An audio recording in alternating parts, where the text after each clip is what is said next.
Hey, welcome back to another Story Tim. Although I've lived all over the world and had adventures in game parks and in airplanes and some of the worst toilets on the planet, a lot of my favorite stories actually come from my 5 years that I worked at WTOC, which is when I was shooting news with the CBS affiliate there in Savannah, Georgia. I worked as a field producer and the chief photographer for 5 years, and over those years I've actually won 9 Associated Press awards for journalism. All that equals will get you about a $1.50 bus ticket, you know what I'm talking about. But anyway, I did have a lot of good times, met some great friends. A lot of them have really made it in the big time, working in New York and in Dallas and here in Atlanta. So it was a good time, but also was a great time adventure. You know how I am about missions. I'm a very tense person. I really go getter, and I was just the same way in news. I put myself in very difficult and dangerous situations, and I kind of wanted to talk to you a little bit about some of my stories that I covered when I was with WTOC. One of the stories I want to talk to you about was, a lot of things that we dealt with were death and destruction. It was just the way it was. And, of course, I perfected my semi-legal driving maneuvers, whether it was driving on the access road or cutting backwards through other stoplights, or whatever you had to do, to get there first, to get the news and get it on the air first. Yeah, that's what I would do, because I was just, and still am, extremely competitive. And I like to be number one, and whatever it took to do that. Well, I remember we had gotten a call where they had this bad truck wreck, and they wanted me to go there. So they sent me out there because I was like one of those first responder guys, because I could go and shoot it and get interviews and do all the stuff, So I went down there to go check this out. And sure enough, I had seen this big 18-wheelers where it was laying on its side, and the truck, the cab was just demolished. And so I came up to the transportation guys, the police guys, and they were the guys that ride on the highways. And I asked them, I said, did you?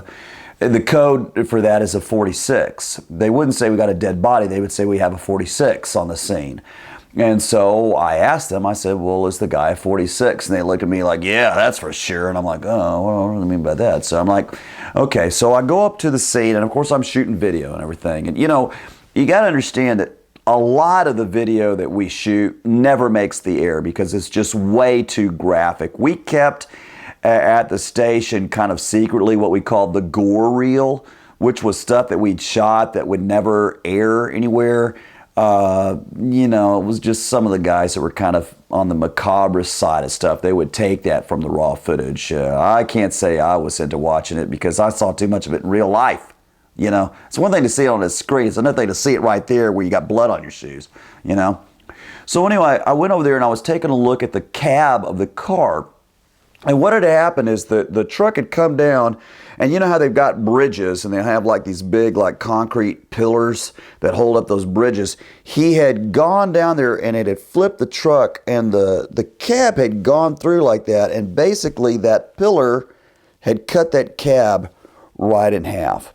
So I see this guy, well, at least I see these blue jeans on the ground over there. So I go back over there and I'm looking at it and I think something's wrong with this thing. Well, the first thing is the guy was immensely fat. I don't know what his waist size was, but it was probably 70. I don't know. It was just huge. But I'm looking and I'll say, wait a second, what's going on here? Because all I could see was the bottom part of the body. He had been cut in half. So I see these enormous blue jeans with the legs and the tennis shoes going up.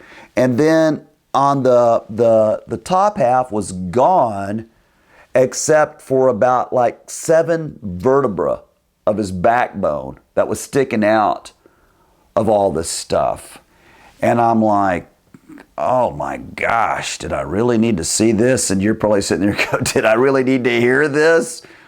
So you shoot the stuff, you try not to get the body in the way that the people can see it.